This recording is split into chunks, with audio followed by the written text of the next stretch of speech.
देखिए finally Bihar post matric scholarship के लिए जो ऑनलाइन आवेदन है उसको यहाँ पे शुरू कर दिए गए हैं। सबसे पहले आपको बता दें कि आप एसी एसटी हैं, बीसी बीसी हैं, दोनों प्रकार के जो कैटेगरी के जो भी छात्र छात्राएं हैं जो कि मैट्रिक के बाद किसी प्रकार की कोई भी कोर्स कर रहे हैं तो अपना जो एप्लीकेशन फॉर्म है उसको यहाँ पे फिलअप कर सकते हैं।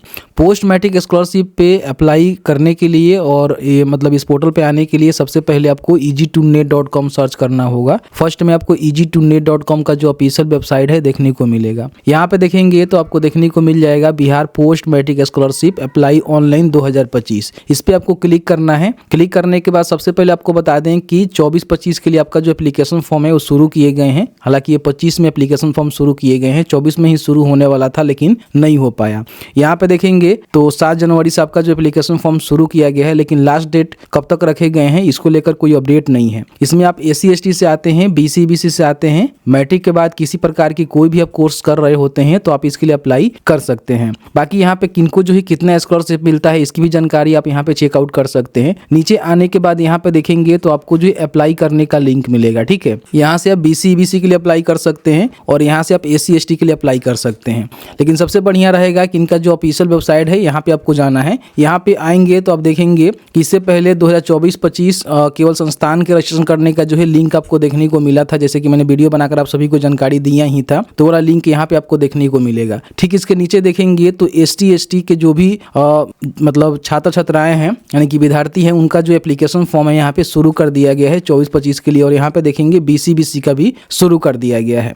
लेकिन ध्यान रखेंगे इसमें बताया गया है कि केवल वर्तमान में ई शिक्षा पोर्टल पर आधार पंजीकृत इंटरमीडिएट एवं समकक्ष कोर्स में अध्ययन कर रहे छात्र छात्राओं का जो PFMS पोर्टल है उसको खोला गया है। से जो भी विद्यार्थी हैं उनके लिए पंजीकरण हेतु शीघ्र ही सूचित किया जाएगा। यानी कि आप इंटर के जो कोर्सेज कर रहे होते हैं अभी उसका ही आप पोस्ट मैट्रिक का फॉर्म भर सकते हैं। अगर मान लीजिए इंटर के बाद आप स्नातक कर रहे हैं, पीजी कर रहे हैं, तो उस प्रकार के जो भी कोर्सेज हैं उसके लिए अभी पोर्टल यहाँ पे नहीं खुला हुआ है। बहुत ही जल्द इसका भी पोर्टल यहाँ पे खोल दिया जाएगा। तो अगर आप मैट्रिक के बाद इंटरमीडिएट कर रहे हैं, चाहे आप बीसी बीसी से आते हैं या फिर एसी एसटी से आते हैं, तो अपना जो फॉर्म है फिलहाल यहाँ पे भर सकते हैं।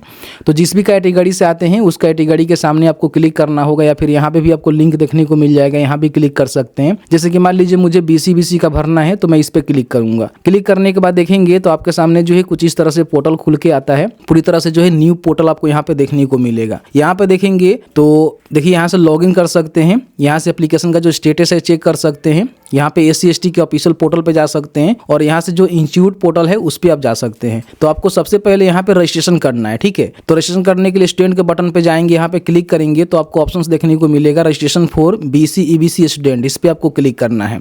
अब जैसे ही क्लिक करेंगे तो आपके सामने इनका जो रजिस्ट्रेशन पेज है खुल के आता है, लेकिन उससे पहले कुछ महत्वपूर्ण जानकारी होती है जो आपको पता होनी चाहिए, ठीक है। साइट थोड़ा सा स्लो काम कर रहा है तो आपको जो है स्लो ही काम करना पड़ेगा क्योंकि नया वेबसाइट है, ठीक है। यहाँ पे देखिए न्यू रजिस्ट्रेशन आप यहाँ से कर सकते हैं और आपने मान लीजिए पहले अपना जो है रजिस्ट्रेशन वगैरह किया हुआ है, ठीक है, तो आप यहाँ पे सीधे जो है लॉगिन कर सकते हैं। तो 24-25 में भी तो आपने रजिस्ट्रेशन किया नहीं होगा तो सीधे आपको यहाँ पे रजिस्ट्रेशन ही करना होगा, तो इस पे आप क्लिक करेंगे। अब जैसे ही क्लिक करेंगे तो आपके सामने इनका जो रजिस्ट्रेशन का पेज है वो खुलेगा। अगेन मैं आपको कहना चाहूंगा कि पोर्टल जो है स्लो काम कर रहा है, आपको जो है स्लो ही काम करना होगा। तो इस तरह से आपके सामने स्टेप आएंगे जिसमें सबसे पहले अपना रजिस्ट्रेशन करना होगा, फिर अपना जो भी पर्सनल एंड बैंक डिटेल्स है वो आपको भरना होगा, फिर यहाँ पे स्कॉलरशिप के लिए अप्लाई करना होगा, उसके बाद जो भी डॉक्यूमेंट है फोटो है उसको अपलोड करना होगा, लास्ट में जाकर आपको फाइनलाइज करना होगा। उसके बाद इसका वेरिफिकेशन होता है, फिर आपको यहाँ पे जो भी स्कॉलरशिप का बेनिफिट है वो आपको देखने को मिलता है। सबसे पहले आवेदक के पास जो आधार संख्या होनी चाहिए, जाति प्रमाण पत्र होनी चाहिए जो कि वर्तमान तिथि को मान्य होगा और स्वयं के नाम से निर्गत होनी चाहिए। निवास प्रमाण पत्र आपके पास होनी चाहिए जो कि वर्तमान तिथि की होनी चाहिए, ठीक है, और स्वयं आपके ही नाम से निर्गत होनी चाहिए, आप अपने माता पिता के नाम से मत बनाइएगा।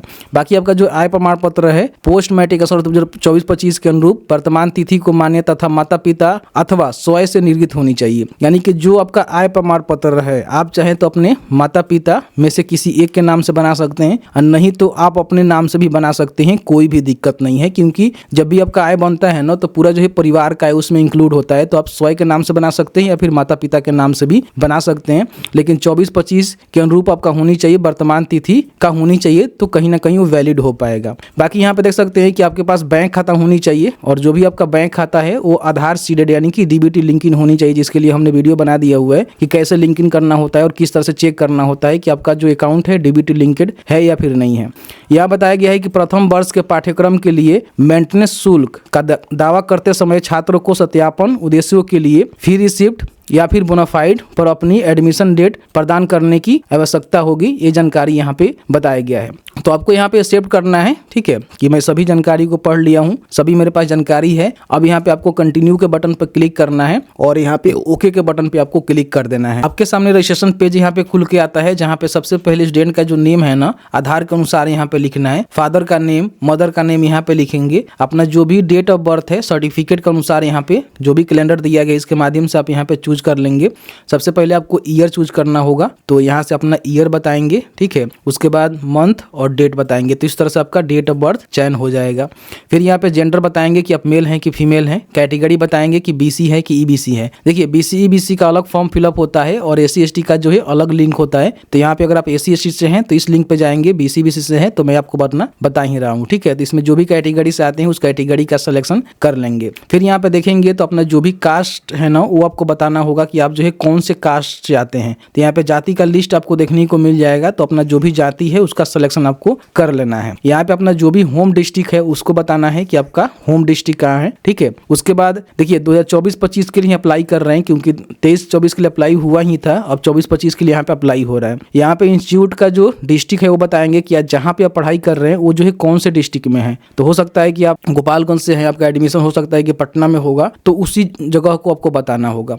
तो मैं गोपालगंज से हूँ, गोपालगंज में ही मेरा इंस्टीट्यूट है, तो मैं इसका सिलेक्शन कर लेता हूँ। उसके बाद यहाँ पे इंस्टीट्यूट का जो ब्लॉक है, प्रखंड है, वो आपको बताना होगा। तो यहाँ पे देख सकते हैं कि आपको जो है प्रखंड का भी सिलेक्शन करने का ऑप्शन यहाँ पे देखने को मिलेगा, तो प्रखंड का भी सिलेक्शन कर लेंगे। अब इस प्रखंड में जितने भी इंस्टीट्यूट होंगे, कॉलेज होंगे जिसमें आपका एडमिशन है, उसका जो है पूरा लिस्ट यहाँ पे खुल के आता है, जो कि आपको बतानी होगी कि आप जो है कौन सी इंस्टीट्यूट कॉलेज से अपना पढ़ाई कर रहे हैं। तो मैंने यहाँ पे बरौली का सिलेक्शन किया हुआ है, तो बरौली में जितने भी इंस्टीट्यूट है 10+2 वाले जो आपको देखने को मिलेगा, तो आप उसको यहाँ से सिलेक्ट कर लेना, ठीक है। बहुत सारे ऐसे भी विद्यालय होंगे जिसका लिस्ट यहाँ पे आपको देखने को नहीं मिलेगा, तो हो सकता है कि विद्यालय अपना रजिस्ट्रेशन यहाँ पे नहीं किया होगा, तो उससे बोलिएगा कि अपना जो रजिस्ट्रेशन है यहाँ पे कर ले, ठीक है। तो इस तरह से इसका सिलेक्शन करेंगे। यहाँ पे कोर्स का ग्रुप बताएंगे कि आप क्या कर रहे हैं। तो फिलहाल देखिएगा तो सीनियर सेकेंडरी ही आपको देखने को मिलेगा, क्योंकि यहाँ पे देखेंगे नोट में बताया गया है कि केवल अभी जो भी इंटरमीडिएट के बराबर कोर्सेस हैं उसके लिए ही फॉर्म फिलअप किया जा रहा है। इंटरमीडिएट के बाद मान लीजिए आप ग्रेजुएशन कर रहे हैं, पीजी कर रहे हैं, तो अभी जो है इस पोर्टल पे फॉर्म नहीं भर सकते हैं, थोड़ा सा आपको वेट करना होगा, बाकी हम अपडेट आपको करा देंगे।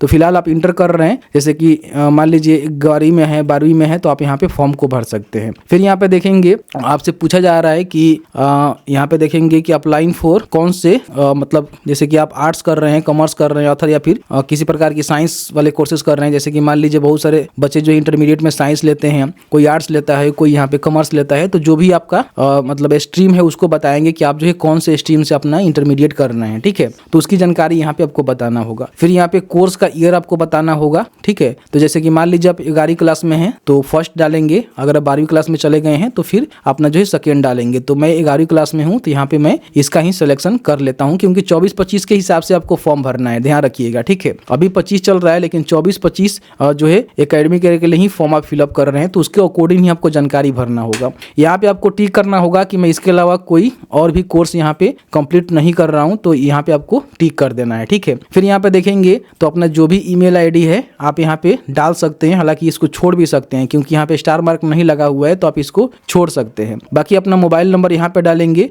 गेट ओटीपी मोबाइल नंबर के बटन पे क्लिक करेंगे, तो इस तरह से आपके नंबर पे जो है ओटीपी सेंड कर दिया जाता है। यहाँ पे नीचे आकर आपको ओटीपी डालना है और ओटीपी डालने के बाद यहाँ पे वेरीफाई मोबाइल ओटीपी के बटन पे क्लिक करना है। इस तरह से आपका जो ओटीपी है ना वेरीफाई हो जाता है। ओके के बटन पर क्लिक करेंगे तो इस तरह से देखेंगे आपका जो मोबाइल नंबर है यहाँ पे वेरीफाई हो जाता है। अब यहाँ पे आपको जो है आधार वेरिफिकेशन करना है, तो यहाँ पे अपना आधार नंबर डालेंगे, आपके आधार कार्ड पे जो भी ईयर ऑफ बर्थ है इसको यहाँ पे डालेंगे, वेरीफाई आधार नंबर के बटन पे क्लिक करेंगे। तो यहाँ पे देखेंगे आधार वेरिफिकेशन करने में अभी जो है एरर यहाँ पे देखने को मिल रहा है। बोला जा रहा है कृपया पंजीकरण के संबंध में अगली अधिसूचना की प्रतीक्षा करें। तो इससे आगे जो है अभी फॉर्म नहीं बढ़ रहा है, तो इससे आगे मैं आपको नहीं बता सकता। जैसे ही पूरी तरह से फॉर्म फिलअप यहाँ पे शुरू हो जाता है तो एक नया वीडियो लेकर आएंगे, आपको बताएंगे किस तरह से स्टेप बाय स्टेप आपको फॉर्म को फिलअप करना है। बाकी मैंने सभी जानकारी बता दिया हुआ है, लिंक भी आपको जैसे ही फॉर्म शुरू हो जाता है तो पूरी तरह से आपको जो है वीडियो बनाएंगे, बताएंगे किस तरह से फॉर्म को स्टेप बाय स्टेप आपको फिलअप करना है। वीडियो देखने के लिए